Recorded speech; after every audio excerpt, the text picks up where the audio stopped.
All right, here is the same interview. And here's the thing is that I like her co-host who says, well, you're talking about financial oppression, which we don't need to get into here because that's a different channel. We don't talk about that here. And he says, no, I'm not talking about financial. Like he actually puts it in terms of like he's even saying to you like you guys don't even understand. I'm not even talking about because I care about those other people. I'm just telling you it's a fact. And in terms of like the way that economies work, if 80% of the people are living in a recession, that eventually that comes home to roost. And these guys are saying, well, I don't understand that concept. Here he continues to explain. Let's move on to the presidential elections. I'm curious. Period. Hold on 1 second. We should say that I don't even know if there's any time between that, right? When she says, let's move on to the... She could have said, I'm sorry, this is getting really uncomfortable where you made me admit on national television, as small as our audience is, that there's actually people outside of our audience or who's sitting around this desk who have some concern and involvement with the economy that doesn't deal with sort of high stakes investing.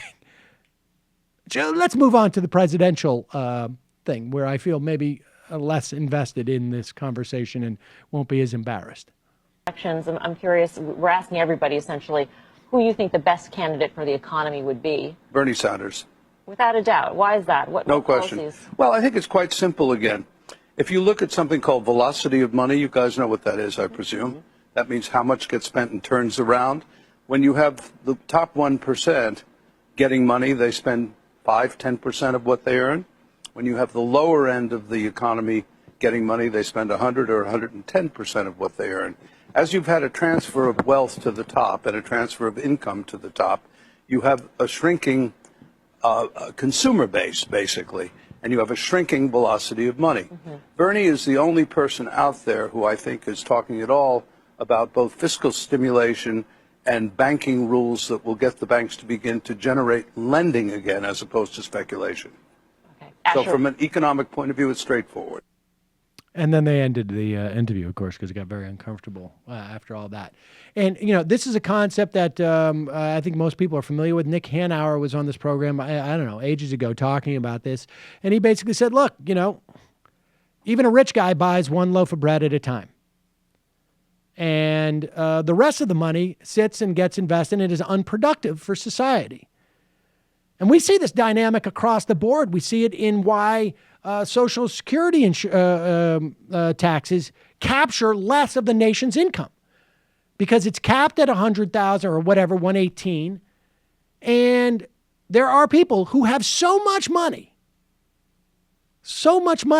that a measurable portion of the nation's wealth is in the hands of literally, 400 families.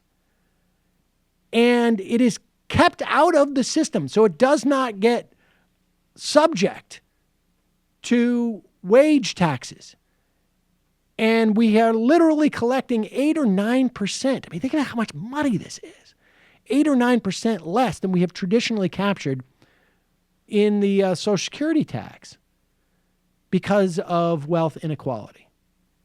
But you don't believe me, go back and listen to Gordon Gekko. No, but here's how it works, is that Donald Trump takes some of his money, which he's earned through entrepreneurial effort, and then he invests it in getting a spray tan. And then the money from that spray tan trickles down to the spray tanner, goes and buys a bottle of water at a bodega. And then that bodega is able to pay a cleaner to clean their windows, and then all of a sudden, we're all wealthy. There you go.